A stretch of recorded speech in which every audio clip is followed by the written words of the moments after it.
I went to Diddy's late night party, and there Diddy forced me to bring North as well. He forced me to sell Northwest to him, but I refused. Kanye is putting false accusations on me. It's your passion and whatever, but I'm like, isn't there a time to do it later once your kids are like more grown and you could like, I've already done it. I have 4 more months and then I'm done. Why would I stop now? Kourtney, I'd rather be in law school than sitting home all day. Do you get it? I am not Northwest's girlfriend. I am the manicurist that Kim Kardashian pays $100,000 a month to serve Northwest. I feel like I could be Batman. I feel like you could be Batman. Anybody could be Batman.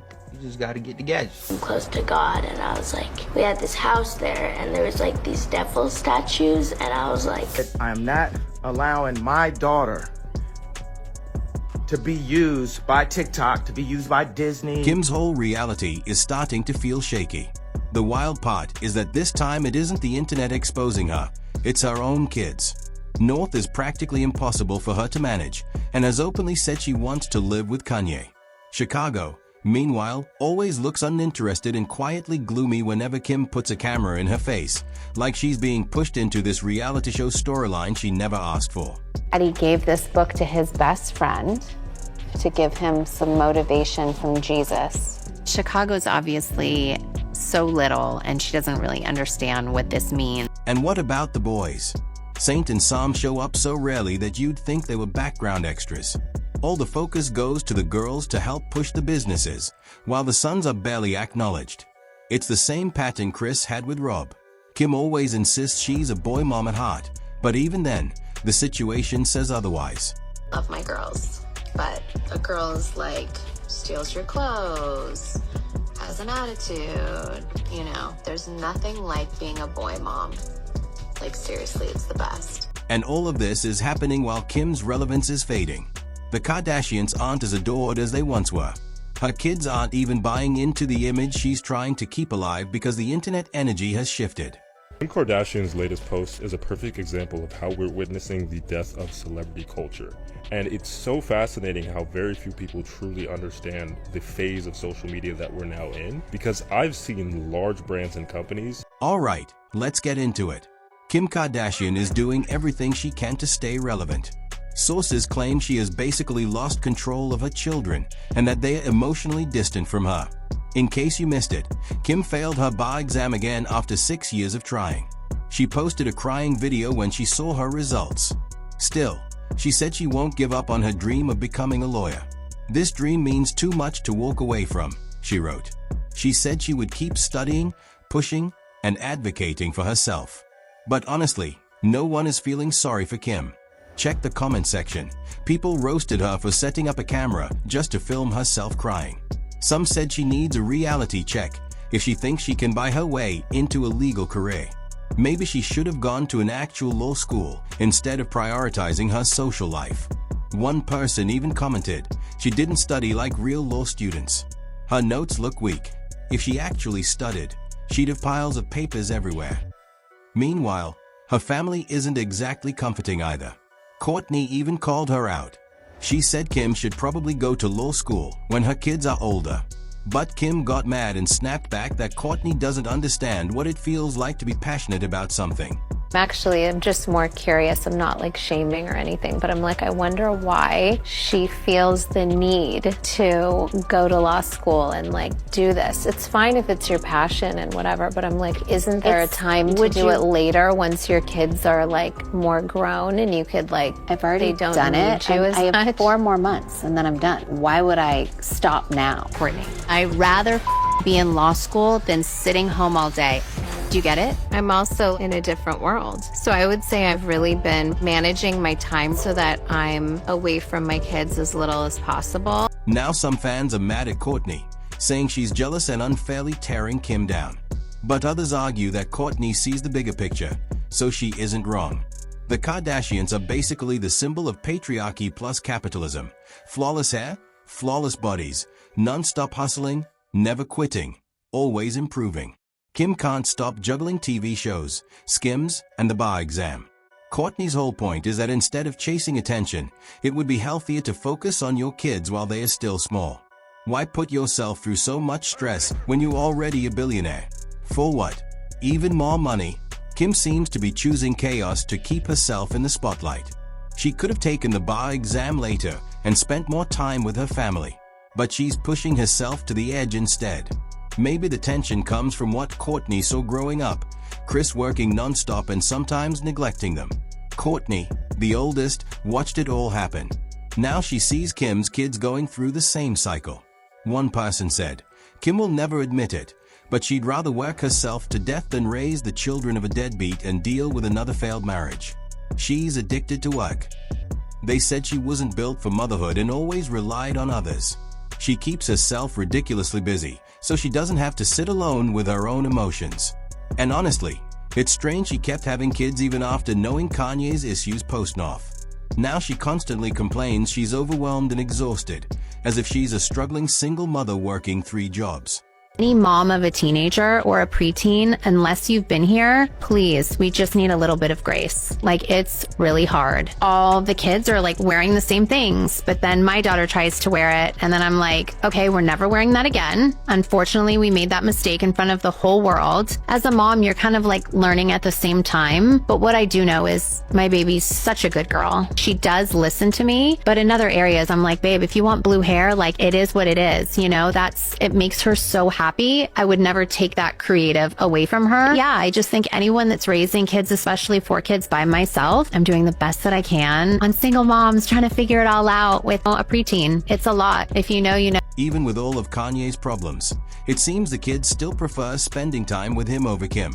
Kim admitted that whenever North returns from being with Kanye, she throws a tantrum. It looks like North enjoys the simplicity with her father, actual family time instead of relying on nannies and chefs. And North, she'll go to her dad. She'll be like, Dad is the best. He has it all figured out. He doesn't have a nanny. He doesn't have a chef. He doesn't have security. He lives in an apartment. And she'll start crying. Why don't you have an apartment?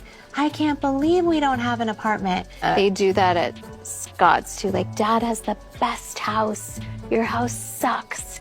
He has the best house. It's not super big. The vibe's better. I feel like everything falls on the parent that's like more involved. Yeah, but like, we make our own food. That's amazing that you make ramen, you know, like, great. You could literally see Kim get jealous when she made that sly comment, "It's nice you make ramen." She can't seem to grasp that kids would rather eat ramen that parent cooked than a meal made by a private chef. And Kim publicly claiming that Kanye has no security sounded very intentional and questionable. I don't even think it's true. But even if it were, why bring that up while talking about your kid's father? Sometimes it seems like Kim resents how much her children resemble Kanye. Most of them look exactly like him and have his personality too. Just like Kim once acted like a tiny Paris Hilton, or how Blue Ivy mirrors Beyonce, Kim probably wanted a girly daughter who'd be a little version of herself, but instead North is Kanye's clone, and it clearly bothers her.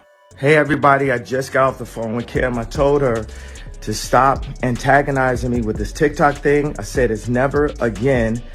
I am her father. Chicago might look more like a girly girl, but Kim's interactions with her are strangely awkward. Chicago barely makes eye contact and always looks uninterested. So, we used an alias to place a bid on the Bible. Oh, we used an alias to bid on the Bible so that my name wouldn't be traced back to it. So my daddy gave this book to his best friend to give him some motivation from Jesus. Motivation is when you help to like inspire someone to like do positive things. Like, I could motivate you and say, everything's gonna be okay. You're so smart. You've got this, right? That's motivation. Chicago's obviously so little and she doesn't really understand what this means or really what this even is, but I still wanted to share this moment with her. But that doesn't mean Chicago doesn't enjoy being with Kim. She's probably just uncomfortable having cameras shoved in her face. But that's a totally separate issue. If Kim can see her daughter dislikes filming, she shouldn't force her into the reality show world. The boys barely appear, so clearly she isn't pushing them. I don't know why, but everything about Kim feels staged and unnatural lately. There's been a lot going on with Kanye right now. How he looks so down on me for like my tape and brings it up all over town, all over the media, like thanks for reminding people once again. And I have to sit here and not say anything ever because I know one day my kids will appreciate that. And I know that like is the best thing for them. He was the one that started a rumor that said I was hooking up with Drake, having an affair, a full marriage. She accused me of that publicly. I really can't wrap my head around how he thinks he is a protector. Sometimes Kanye will say to me, can I have approval over what you say about me on your show? And I'll say, well, you just talked about me in this song, this interview, and you didn't ask my permission. I never say anything negative. If I say I'm exhausted, I feel guilty about that. It's becoming obvious that the whole famous for being famous brand can't last forever, even if it wasn't fake in the beginning. Kim was basically the main character of the internet for nearly 10 straight years, and watching her rise and fall in real time has been wild. You don't have tattoos anywhere? No. Honey, would you put a bumper sticker on a Bentley? This was back when Instagram was still cute and simple. No one knew the difference between filters and real life. And the Kardashians' rich yet relatable image had everyone hooked. People genuinely believed contouring would change their entire life. Getting ready, I play up the eyes. My favorite part. You can have like no makeup on and you just put on like... But now the vibe is totally different. The illusion broke. The pandemic hit. While Kim was posting drone shots of her mansion and complaining about being stuck in her huge house with her kids, everyone else was broke, stressed, and depressed. The Kardashians sold effortless perfection for years, pretending their looks were natural. And that's when the facade finally cracked. Gen Z started dragging anyone who lied about surgery, editing, filters, anything fake. They demanded transparency. And honestly, whenever Kim pops up now, it's tied to some kind of mess, Diddy parties, Balenciaga scandals, old Kanye drama, or ruining iconic clothing. Even her businesses aren't delivering like they used to. Now she needs silly publicity stunts because nothing she's doing feels new anymore. Little liner, little mascara, and blush. I'm a blush girl. Oh, and remember when she tried to sell that $48 face stocking?